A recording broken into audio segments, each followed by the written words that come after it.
السلام عليكم أعزائي التلاميذ والتلميذات. إذا إن شاء الله تعالى نقوم بتصحيح امتحان الوطني الموحد للبكالوريا شعبة العلوم التجريبية للدورة العادية 2012. إذا بالنسبة لهذا الامتحان يحتوي على الكيمياء والفيزياء. بالنسبة للكيمياء تفاعل حمض الإيثانويك مع الأمونياك ومحلول كحولي، دراسة العمود نحاس الزنك. ثم بالنسبة للفيزياء نقتصر فقط على التاريخ بواسطة الأورانيوم الرصاص والكهرباء. ثم بالنسبة للميكانيك اللي هو دراسة سقوط جسم صلب في سائل لزج. بالنسبة للكيمياء، الكيمياء هنا عندنا واحد المجموعة ديال المعطيات اللي هما عطينا بالنسبة للثابتات الحمضية، ثم الثابتات الحمضية المزدوجة اللي عطينا ديال الامونياك والامونيوم، الكتله الموليه للكحول اكسيتيرا. دونك واحد المجموعه ديال المعطيات. بالنسبه لهذا الامتحان هذا ممكن انه تيليشارجيو، غادي نخليوه في الرابط في لابواط ديسكريبسيون. بالنسبه لصندوق الوصف نخلي لكم هذا، راه كاين موجود في الانترنت. نبداو على بركه الله. بالنسبه للسؤال الاول او التمرين الاول، دراسه تفاعل حمض الايثانويك مع الامونياك. نحضر خليطا اس حجمه في بمزج Na est égal 10 puissance moins 3 10 أس ناقص 3 مول من حمض الإيثانويك و N2 10 أس ناقص 3 مول من الأمونياك في الماء المقطر، فنحصل على تحول كيميائي نمدجه بالمعادلة التالية.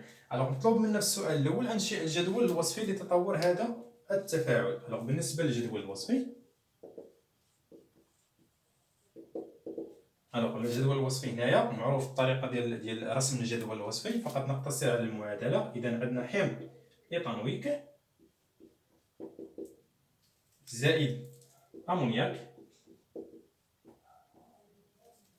تعطينا اذا قاعده المرافقه ديال الايثانوات، ثم NH4+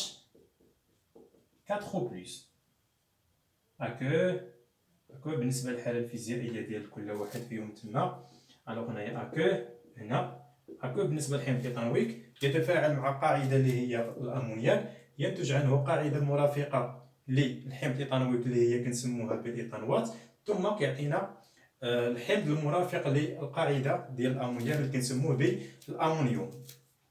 بالنسبه للجدول الوصفي، اذا عندنا الحاله البدئيه اللي عندنا هنا. دونك بطبيعه الحال بالنسبه لرسم الجدول الوصفي راه الطريقه سهله.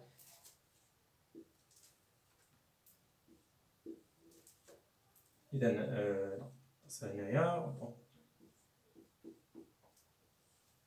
هنا الحالة البدئية. بالنسبة للحالة البدئية هنايا بطبيعة الحال هذا غير كاختصار ديال الجدول الوصفي. راه الطريقة ديال الجدول الوصفي فين ما مشيتي انك تلقى كيفاش نرسموا الجدول الوصفي اللي كيهمنا فيه المعادلة وكيفاش غادي نحطوا كمية المادة وكيفاش غيوقع لينا التفاعل. حالة التوازن مباشرة ندوزو حالة التوازن، ثم الحالة النهائية.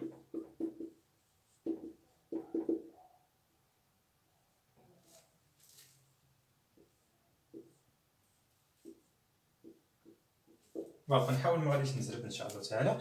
بالنسبه لهنايا كانت عندنا كميه الماده ديال الحمض الايثانويك اللي هو N1، وهنا N2. بطبيعه الحال هنايا 0 لانه كان عندنا في الحاله البدئيه مازال ما كاينش عندنا النواتج.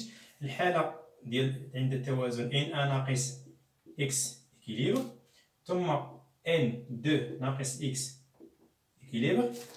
هنايا في الحاله البدئيه كتنقص لنا واحد الكميه الماده اللي كنسموها باكس اكيليبر عند التوازن، اللي هي نفس كميه الماده اللي غتنتج لنا عند النواتج اللي هي اكس اكيليبر. مي فيت اتونسيون، اذا كان عندنا هنايا شي معامل اللي كنسموه بالمعاملات التناسبيه او لي كوفيسيون ستوكيومتريك، راه كنحطوا المعامل التناسب اللي كاين هنا. اذا عندنا هنا واحد، اذا غيتحط لنا هنا واحد، عندنا هنا واحد N1 N2 ناقص N ناقص اكس اكيليبر. نورمالمون كانت عندنا 2 هنا ولا 3، غادي نحط هنايا ناقص 3 اكس اكيليبر.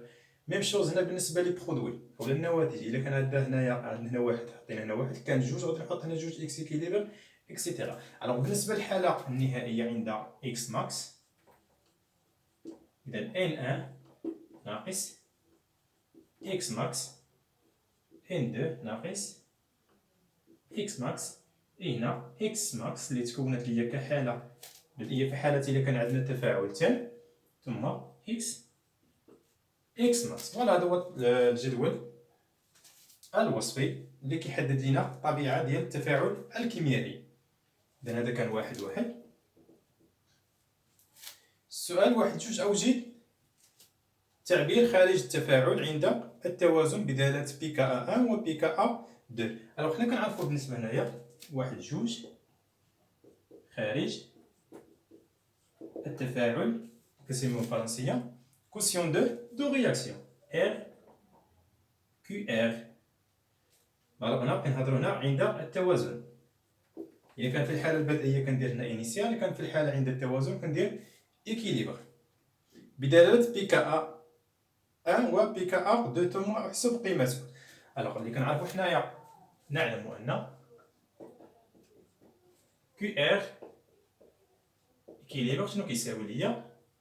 اللي هو النواتج، يعني التركيز ديال النواتج تقسيم التركيز ديال المتفاعلات.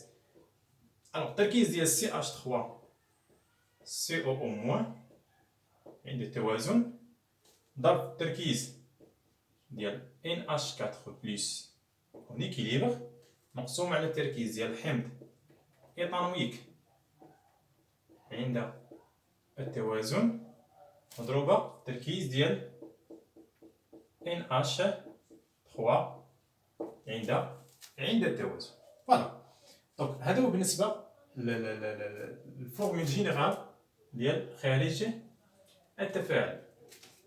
ولكن حنايا مطلوب منا في السؤال هنايا خارج التفاعل بدالة بكا 1 و بكا 2. الوغ نمشيو نقلبو على خارج التفاعل بدالة كا يعني ثابتة الحمضية رقم ديال المعادلة الأولى وثابتة الحمضية ديال المعادلة الثانية. إلا عندنا هنايا حمض يتفاعل مع قاعدة، إذا حمض إيطانوي كيعطينا الإيطانوات بيان سور هنا زائد اش بلس هذه كنعرفوها، ثم هنا بالنسبة للقاعدة اللي كتعطينا NH4 بلس وهنايا غيتخاصنا واحد اش بلس. الوغ في الحالة مني غادي نمشي على حساب كا 1 شنو كتساوي ليا؟ ملي كنهضر على كا 1 كنهضر على ديال الحمض الإيطانويك. ملي كنعرف كا 1 دائما كتكون على شكل القاعدة بصفة عامة، قاعدة مضروبة في التركيز H3O بلس تقسيم التركيز ديال الحمض. الوغ عندنا كا 1 اللي هي قاعدة ملي كنهضر هنايا التركيز ديال CH3 COH حمض الإيطانويك اللي هي القاعدة ديالو هي هذه. الوغ CH3 CO- في التركيز ديال H3O بلس تقسيم التركيز ديال الحمض اللي هو CH3 COOH. دونك COH بيان سور كلشي عند توازن. ثم بالنسبة لكا 1 2 اللي هي بالنسبة تتعلق بالقاعدة ديال الأمونياك، قاعدة اللي هي NH3 ضرب التركيز ديال H3O بلس تقسيم التركيز ديال NH4 بلس. بيان سور كلهم عند توازن لأن الدراسة واقفين عند التوازن. الوغ إلا جينا هنايا كنلاحظوا أن CH3 COOH كنلقاو هنا خاصة غير H3O بلس والحمض التركيز ديال الحمض ها هو كاين هنا. إذا ممكن هذه نشدها وندخلها هنايا فقط أنا غادي نضرب في التركيز ديال H3O بلس الفوق ونضرب في التركيز ديال H3 بلس لتحت. الوغ غتولي عندنا QR إكيليبر كتساوي لينا التركيز ديال COO مضروب في التركيز ديال H3O بلس مقسوم على التركيز ديال الحمض بيان سور هنايا H اون إكيليبر ضرب. دونك عندي هنايا NH4 بلس ها هي NH4 بلس مقسومة على NH3 ضرب الفوق في H3O بلس، إذا خاصني نقسم على H3O بلس. فوالا كل شيء عند التوازن. مزيان.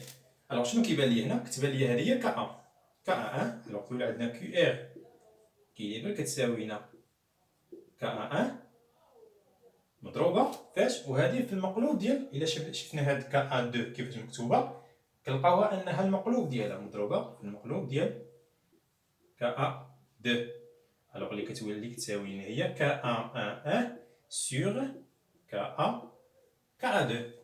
الوغ كنعرفو العلاقه ما بين كا ان و بي كا ان. الوغ عندنا بي كا كتساوي ناقص لوغاريتم ديسيمال دو كا ان. الوغ اللي بغينا كا اللي هي 10 على بويسونس موان بي كا. سي بون. الوغ غتولي عندنا دابا كيو ار équilibre est égal اللي هي 10 à la puissance moins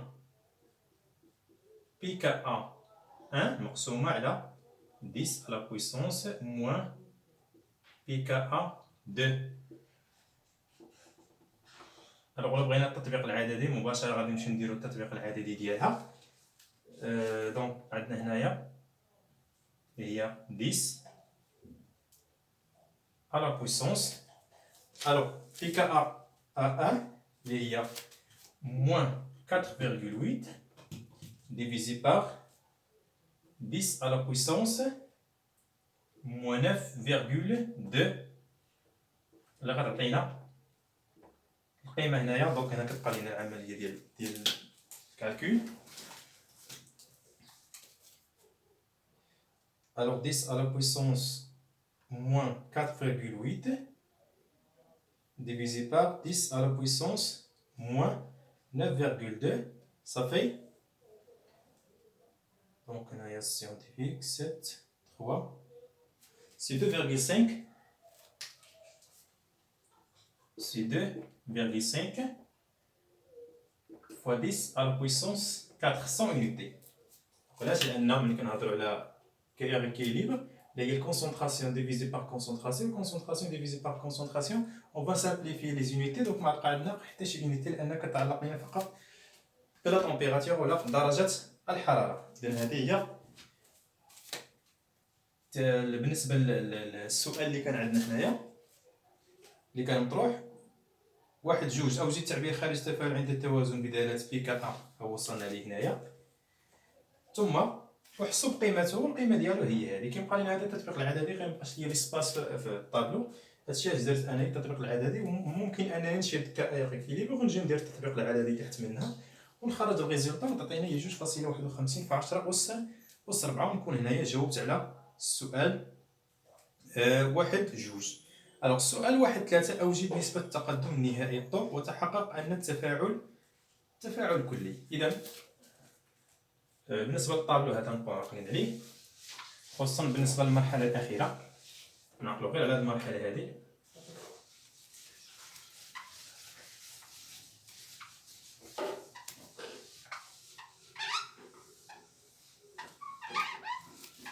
باردون مسحت لكم هادي، ممكن أنا مازال مكتبهاش. هي كانت عندنا ريزولتا 2,51 fois 10 à la puissance 4. Voilà les résultats اللي كانت عندنا جو بونس. تري بيان.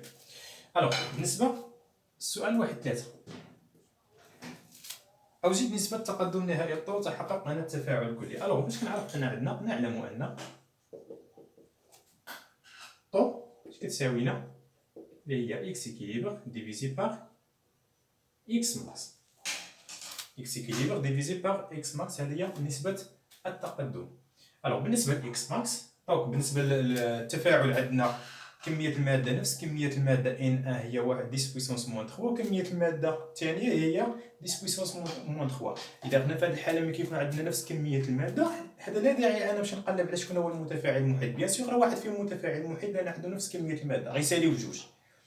المشكل اللي كيكون عندي هو أنه مني كيكون عندي جوج ديال المتفاعلات ابار مني ما كيكونش عندي H2O. بيان سور الا كان عندي H2O راه باين المتفاعل المحيط هو داك اللي تفاعل لنا مع H2O. يعني H2O كيكونوا اكسي كيكونوا وفير. ولكن الا كان عندي جوج متفاعلات بحال هادو وعندهم جوج ديال كميات الماده مختلفين، راه غنقلب على شكون هو المتفاعل المحيط. باش كنقلب على شكون هو المتفاعل المحيط، بيان سور غنمشي نقلب على شكون هي الاكس ماكس اللي صغيره. ملي كنهضر على المتفاعل المحيط دابا هي اصغر كميه الماده اللي غتوقف لي التفاعل، غادي تسالي وغتوقف لي التفاعل. وهذيك الكميه الماده اللي غادي توقف لي التفاعل هي ديال من؟ ديال داك المتفاعل اللي غيسالي ليا، اللي كنسميه هو لو رياكتيف ليميتون او المتفاعل المحيط. فهاد الحاله عندي هنايا باين المتفاعل المحيط راه واحد بجوج بهم، اذا بجوج غادي يساليو. اذا بيان سور من خلال الجدول الوصفي لدينا، الوغ عندنا N1 ناقص X max كتساوينا زيرو، اولا N2 ناقص X max كتساوي زيرو. اذا بيان سور اذا امبليك ان X max كتساوينا N1 كتساوي N2 كتساوي 10 أس ناقص 3 مول. إذا المشكل فين بقى لينا؟ بقى لينا المشكل في إكس إكيليبر. ألوغ باش نلقى إكس إكيليبر غادي نمشي لهاد الجدول. ألوغ من الجدول إلا مشيت للجدول غادي نلقى ملي كنهضر على الجدول كنهضر في الحالة عند يعني عند لي برودوي. ملي كنهضر لي برودوي هنايا كنهضر عند النواتج. شنو تكون ليا عند النواتج؟ كنلقاو أن كمية المادة اللي تكونات ليا إن إكيليبر ديال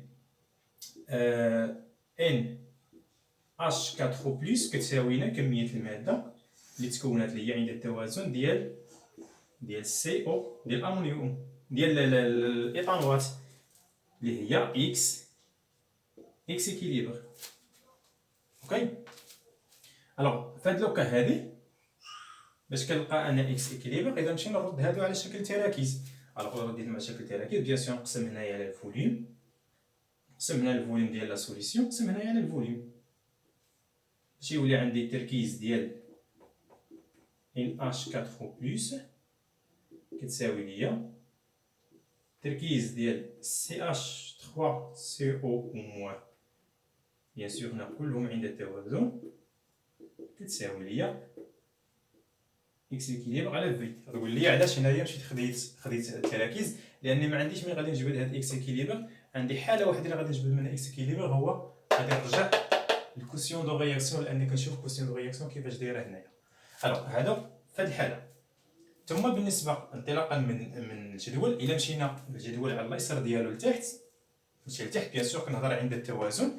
اشنو كاين عندي؟ عندي كمية المادة عند التوازن ديال حمض إيثانويك كتساوي ليا كمية المادة عند التوازن ديال NH 3 اللي كتساوي ليا N1 ناقص إكس إكيليبر. يعني في الجدول هنايا كمية المادة المتبقية عند التوازن شنو هي؟ هي هذه اللي كتساوي نفس كمية المادة. علاش؟ لأنهم عندهم نفس كمية المادة البدئية اللي كتساوينا N1 اللي هي 10 أس ناقص 3 ناقص 1 إكس إكيليبر. إلا مشينا للجدول على اليسار غادي نلقاوها قبل من إكس ماكس، لأن إكس ماكس يكون التفاعل تام، حنا مازال واصلين غير التفاعل محدود. وكملاحظة أن بارفوا كيكون عندنا يا إما كنسميوها إكس فينال ولا كنسميوها إكس إكيليبر، راهم وصلوا لي ميم بحال. ملي كنقولوا إكس فينال ولا إكس إكيليبر راه كيكون عندهم وصلوا لنفس المرحلة، غير هو إكس فينال ولا إكس إكيليبر هما كيكون عندهم نفس المعنى. إكس ماكس اللي مختلف عليهم لأن إكس ماكس يكون تفاعل سالي، يعني كيكون وقف لي واحد المتفاعل، ماشي وقف ولكن سالا. ملي كيكون سالا التفاعل ديك الساعة كنقولوا أن راه واحد المتفاعل اللي هو كاين واحد الرياكتيف ليميتون.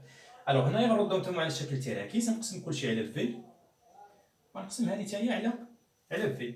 إذا غتولي عندي التركيز ديال CH3COOH كتساوينا تركيز ديال NH3 عند التوازن كتساوينا N1 ناقص إكس إكيليبر على الفوليوم.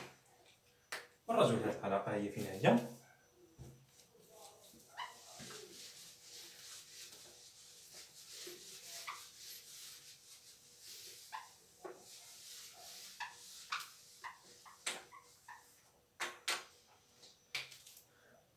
الوغ عندنا كوسيون دو رياكسيون ولا خارج التفاعل اش كيساوينا التركيز ديال CH3CO مع NH3 عندهم نفس التركيز اللي هو إكس إكيليبر سور في الكل او كاري. اذا التركيز في التركيز وعندهم نفس التركيز، هذا كيساوي هذا، اذا عندي الحق ندير او كاري.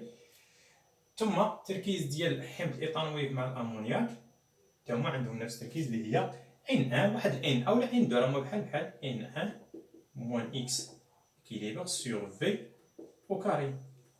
الوغ لاحظنا هنايا في او كاري كاين هنايا اكس اكيليبر او كاري، لا هبطنا عليهم او كاري كاين الفوق وتهبط عليهم تحت كاين او كاري، هادو غتهبط عليهم او كاري وتبقى كاينه في تا هي عندها او كاري. الوغ ممكن اني نختزل في اللي غتولي عندي اكس اكيليبر او كاري مقسومه على ان ان ناقص اكس اكيليبر او كاري. وهنايا عندي الحق نكتب انايا كوسيون دو رياكسيون اكيليبر كتساوي ليا اكس اكيليبر على ان ان ناقص اكس اكيليبر بجوج بهم او كاري. الوغ باش ندوز الاو كاري للجهه الاخرى خاصني ندوزها بالراسين.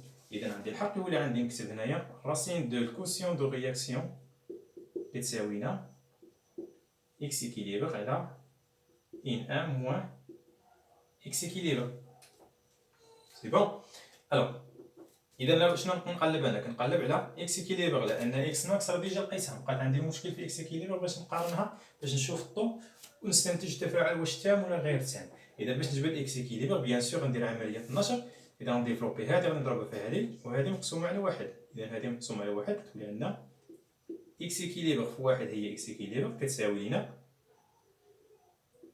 الراسين دو كيو ار ان ان موان اكس اكيليبر. اذا غادي نديفلوبي غادي نشر هذه اش غتولي عندي هنايا، غتولي عندي اكس اكيليبر في ان ان ناقص اكس اكيليبر في الراسين دو كوسيون دو رياكسيون يعني خارج التفاعل. اذا هذه ضربتها في هذه هي هذه ناقص كاين واحد ناقص هنايا، هذه ضربتها في هذه عطاتني اكس اكيليبر مضروبه في كيو ار والراسين ديالها.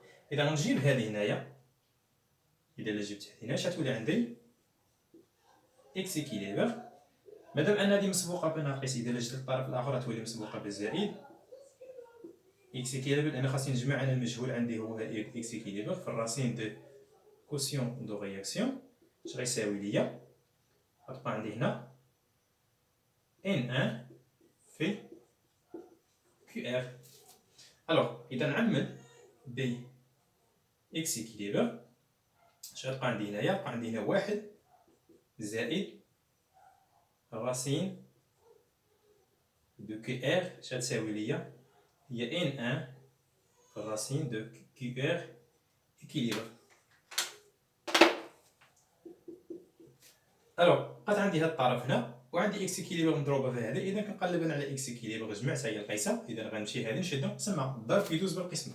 الوغ اكس اكيليبر اش عطينا اللي هي ان ان في الراسين ديال كيو ار اكيليبر مقسوم على واحد زائد كيو ار اكيليبر. فوالا انا لقيت اكس اكيليبر. الوغ بالنسبه للتعويض، التعويض سهل. هذه ان ار هي 10 اس ناقص 3 حنا كنعرفوها، ان ار هي ان 2 هي 10 اس ناقص 3 مول.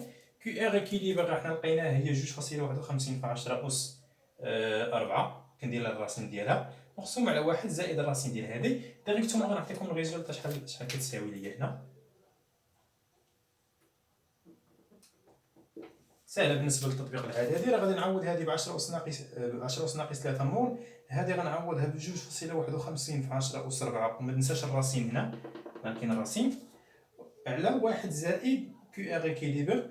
الوغ ملي غادي نمشي نحسبها غتعطيني مباشره تقريبا القيمه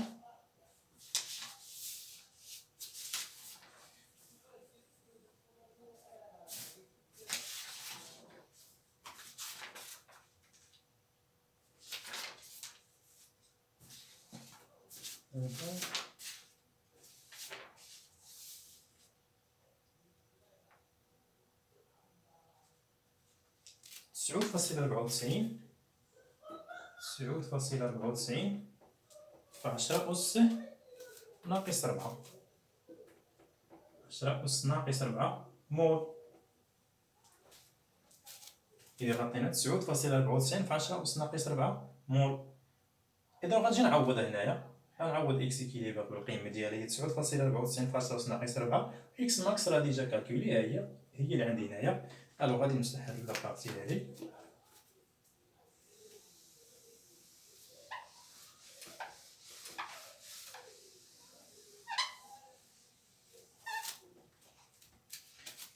اذا غنجيو نديرو التطبيقات هادي، دونك كتساوي اكس اكيليبر قلنا هي 9.94 في 10 أس ناقص 4 مقسومة على 10 أس ناقص 3. إلا تخرج لينا واحد القيمة تقريبا 0.994. إذا 0.994 دونك هادي هنا كتساوي، ولكن هادي قريبة لواحد. ألوغ بما أن بيان سور ملي كنقولو هنايا قريبة لواحد، إلا ضربناها في المية هادي، ألوغ 0.994 إلا ضربناها في المية باش تعطينا النسبة المئوية هي 99.4%. إذا ملي كنقول 99.4% راه هي تقريبا 100%. إذا التفاعل، وبالتالي نستنتج أن تفاعل كلي. إمتى كنقولو التفاعل كلي؟ إلا كانت عندنا الطو كتساوي لنا واحد كيكون تفاعل كلي، إلا كان الطو صغر من واحد كيكون تفاعل محدود أو التفاعل غير كلي. وهنا كيولي عندي الحق ندير جوج أسهم، ولكن في هذه الحالة هذه عندي الحق ندير غير سهم واحد، لأن التفاعل كيمشينا في منحى واحد كيكون تفاعل كلي، وما عندناش حق نديرو جوج ديال الأسهم في هذه الحالة. إذا عندي هنايا بالنسبة إلا لاحظتوا في الامتحان راه دايرين واحد السهم منحى مباشر رقم واحد والمنحى غير مباشر رقم جوج. إذا خاص يكون عندي منحى واحد اللي هو منحى المباشر. الوغ بالنسبة للسؤال الثاني، دراسة تفاعل حمض الإيثانويك مع الكحول، هنايا في هاد لوكال اللي حنا فيها في هاد لاستودياسيون ديال هاد العام هادي، ما قريناش الأسترة والحلماء. دونك ما غاديش نخدم هاد لا كيستيون هادي. هي ساهل مفاتش حاجه بالنسبه للاستر والحلماء، فقط كنبقى نقلب على المردود. والمردود هادي المردود بحال الضوء، عوض كنقول المردود كنقول خارج التفاعل. هادي عوض ما كنسميها اكس اكيليبر كنسميها واحد الاكس اللي هي اكسبيريمونطال، هادي كنسميوها اكس تيوري. وكنبقى نحسب بحال نفس الطريقه، نفس الخدمه ديال هاد الطو كيفاش كنحسبها الى غير ذلك. هنايا غير واحد الزياده اللي كنزيدها هنايا، هو ان في حاله ديال الاستر والحلماء بطبيعه الحال كيكون عندي حمض كيتفاعل الماء كحول كيعطينا استر زائد الماء هنا ما كيكونش وفير. اتونسيون، الماء كيكون عنده كميه الماده ديالو، لان كتكون واحد الكميه اللي هي ناتجه. اوكي. الوغ هنايا ما غاديش نخدموا هاد البارتي هادي باش ما نضيعوش فيها الوقت، غادي ندوزو مباشره لدراسه العمود النحاس والزنك.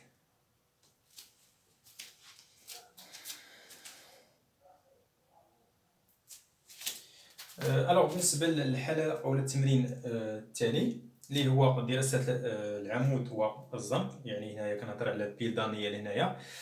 الوغ نمشيو مباشره بالنسبه للمعطيات. عندنا ثابته التوازن عطينا ديال التفاعل اللي هي ك تساوي 5 في 10 أس 36، ثابته فاراداي اكسيتيرا. وبالنسبه للمعادله عطينا معادله على الشكل التالي. اذا عطينا زد ان سي يو دو بلس ومنحيين، منحى مباشر ومنحى غير مباشر، ثم زد ان دو بلس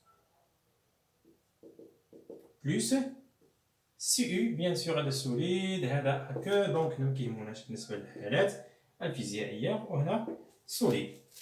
الوغ حدد معادله جوابك منحى التطور التلقائي المجموعه الكيميائيه المكونه للعمود. الوغ في هذه الحاله ملي كنهضر على منحى التطور ديريكتومون كنمشي نحسب نقارن كيو ار انيسيال يعني خارج التفاعل عند الحاله البدئيه مع ثابته التوازن. اذا هنايا السؤال الاول حساب كيو ار انيسيال، ماشي عند التوازن ولكن كيو ار انيسيال. ملي كنهضر على كيو ار عند التوازن كيو ار اكيليبر اللي كيولي هو كيساوي لنا ك. الوغ شنو كيعني لنا؟ اذا حساب كيو ار اكيليبر واحد العلاقه ديالو كنعرفوها، كيو ار انيسيال باردون ماشي كيو ار اكيليبر، قلت لك هنا نحسبو كيو ار انيسيال. شنو هي التركيز ديال زد ان دو بليس. فقط كنخدم غير على الايونات، اما بالنسبه للاجسام الصلبه كيكون التركيز ديالو كيساوي لنا واحد، يعني ما كنستعملوش ميسي واحد، ولكن كنعتبروا بار كونفونسيون كنعتبروا انه كيساوي لنا واحد.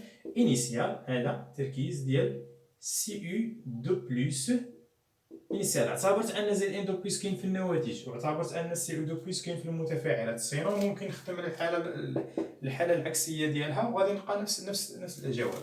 ألوغ بالنسبة مباشرة عندنا هنا التركيز اللي عطينا ديال CU2 و ZN2 هو 10 أس ناقص 2 لكلاهما.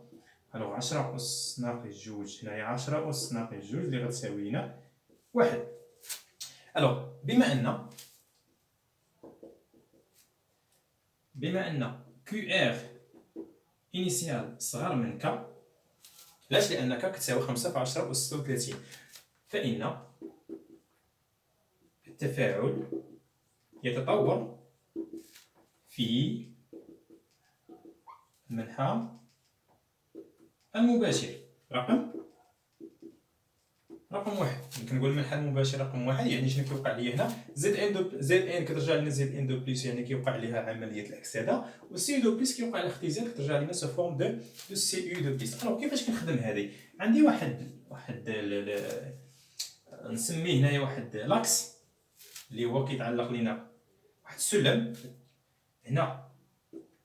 QR إنيسيال ملي غتولي تساوي لنا K، يعني ملي كنولي نسميها هاد الساعة في هاد الحالة QR إنيسيال كنولي نسميها QR إكيليبر.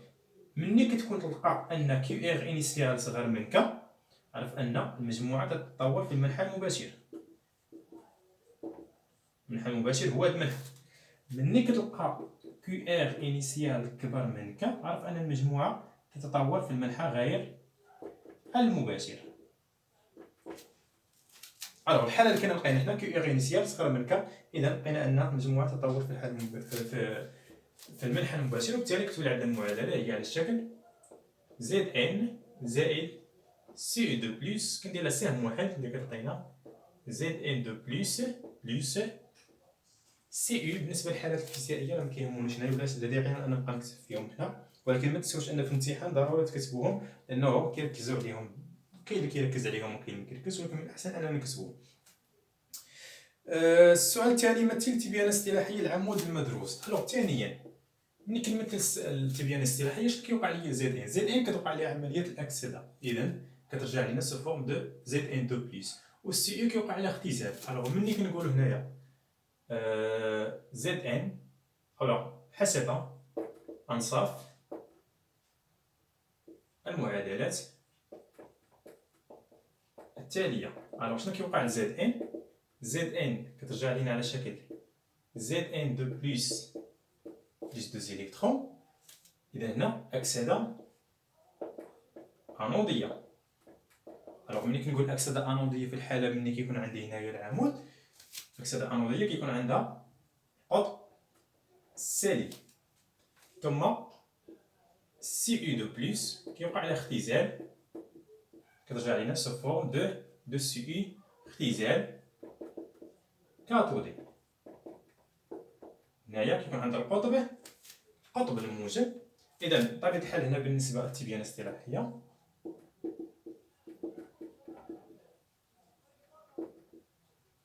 الاصطلاحية دائما كنبدا باغ كونفونسيون. ملي كنقول هنا كنبدا من اليسار كتكون باغ كونفونسيون، يعني كتكون غير متفق عليها. إذا كنبدا بالناقص، شكون هي اللي عندها الناقص اللي هي جهة اللي هي ZN؟ إذا الإلكترود دو ZN هنايا بالنسبة للنصف العمود الأول اللي هو فيه ZN2 بلس، المحلول ديال ZN2 بلس، القنطرة الأيونية اللي كاينة هنايا، من بعد كيكون CU2 بلس ثم CU، وهنا كيكون القطب الموجب، يعني CU عندها جهة في الإلكترود الموجب و ZN جهة في الإلكترود السالب. يمر في الدارة تيار كهربائي شدته إلى غير ذلك خلال اشتغال العمود. أوجد التعبير دلتا تي المدة الزمنية القصوى لاشتغال العمود. الوغ ملي كيعطونا التركيز هنايا CU2 بلس، هذا دليل على أن CU2 بلس هو المتفاعل المحيط في هذا اللوكا هذا. كنمشيو هنايا بحال الجدول الوصفي كنخدموه بطريقة سهلة. الوغ هنايا نكملو هنايا 3. الوغ حسب الجدول الوصفي. الوغ مشينا للجدول الوصفي عطينا هنايا ZN CU2 بلس غتعطينا ZN2 بلس سي يو. اذا هنا كاين اللي غيبقى يتساءل واش غادي يرسم الجدول الوصفي ولا ما غاديش يرسم الجدول الوصفي.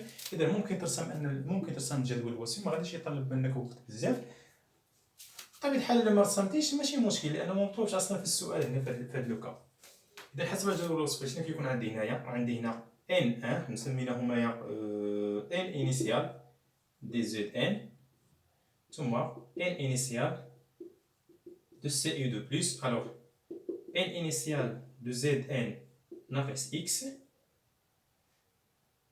ان انيسيال دو سي يو دو بلس ناقص اكس. الوغ اللي كيهمني انا هو هذا. اذا اكس كيساوينا ان انيسيال دو سي يو دو بلس. إذا كملنا.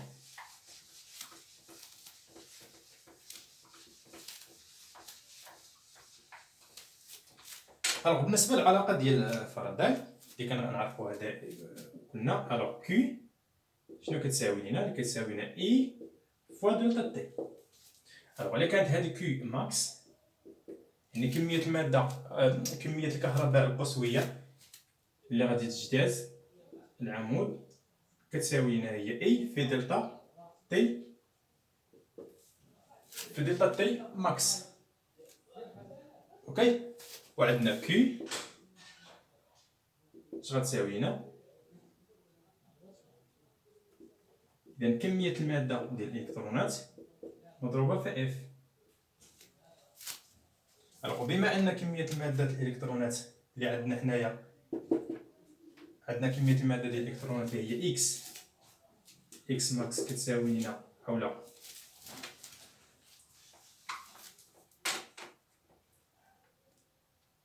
كمية مادة الإلكترونات اللي هي ان ديال الإلكترونات كتساوي لنا جوج اكس، لان شحال من الكترون كيتبادل ليا هنا؟ جوج ديال الالكترونات. الوغ باش كنعرفوا هنايا شحال من الالكترون كيتبادل ليا وكنشوف شحال ديال عدد الالكترونات كنضربها في المعامل. الا كانوا هنايا 3 نضرب هنا مثلا 3 في 1 ولا اكسيتيرا. الا عندنا هنا جوج اكس، اذا غتولي عندي كيو اللي هي اي فوا دلتا تي ماكس اش غتساوي لينا؟ كمية مادة الالكترونات اللي هي جوج اكس مضروبة في اف. الوغ وعندنا اكس هي كمية المادة النحاس. الوغ اكس كتساوي هي كمية المادة البدئية ديال سي يو دو بلس، ولكن حنا بغينا نردو على شكل تركيز لأن أصلا معطينا هنا في السؤال بدلالة سي يو دو بلس. إذا نقسم هنايا على في ونقسم هنا على في، غتولي عندنا اكس على في كتساوينا التركيز ديال سي يو دو بلس انيسيال. الوغ غتولي عندي اي مضروبة في دلتا تي اللي غتساوي ليا دلتا تي ماكس اللي غتساوي ليا جوج مضروبة في اكس اللي هي في في مضروبة في سي يو دو بلس انيسيال مضروبة في اف. إذا باش كنقلب أنا كنقلب على دلتا تي ماكس، يعني المدة الزمنية القصوى اللي غيشتغل بها أو اللي غيشتغل خلالها العمود.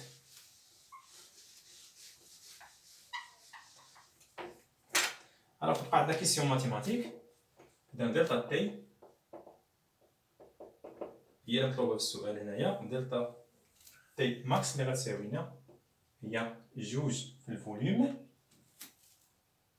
فوا التركيز ديال سي يو دو بلس مضروبة في اف ديفيزي باغ اي. الوغ تطبيق عددي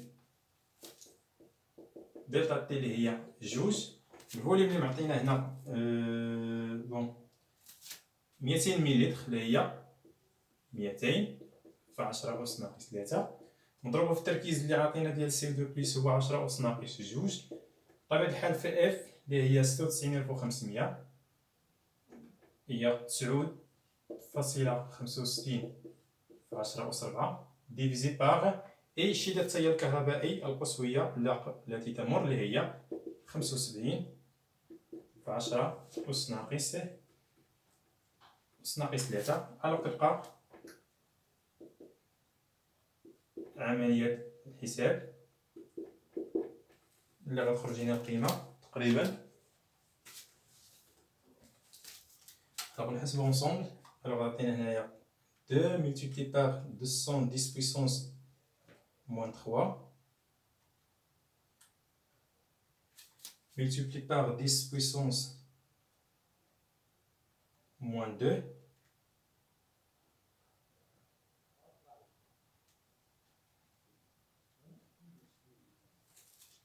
multiplié par 96500 نقسمو على شي دات هي اللي هي 75. 10 أس ناقص 3 اللي غتخرج هي القيمة. نقسمو كالكول نورمال هي 5.14. سي نورمال 5.14 في 10 أس 3 في 10 أس 3. بيان سور كتكون عندنا بالسكوند. إلا بغينا نعرفو شحال فيها من ساعة غادي نقسموها على 3600. إذا ديفيزي بار 3600 غتعطينا الساعة اللي هي 1.42 اور. بطبيعة الحال هنا هي ساعة 0.42. إذا هذه 0.42 غنضربوها في 60 باش تعطينا شحال عندنا من دقيقة. إذا غتعطينا هي ساعة و 42 ساعة و 25 مينوت. بطبيعة الحال تبقى لينا واحد 0.2 إلا ضربناه في 60 غتعطينا و 12 دقيقة 12 ثانية. الوغ هادي هي دلتا تي ماكس. فوالا هذا هو بالنسبة للكيمياء. إذا هنا سالت لينا الكيمياء. بقى لينا الفيزياء غادي ندوزو إن شاء الله تعالى بفيديو آخر. ما تنساوش أن إن شاء الله تعالى بالنسبة للاثنين المقبل مع 6 العشية إن شاء الله غادي نحاول ندير واحد اللايف على أساس أننا باش نديرو تصحيح ديال الامتحان ديال 2013. بطبيعة الحال امتحان 2013 ديال العلوم التجريبية ممكن يحضروا ليه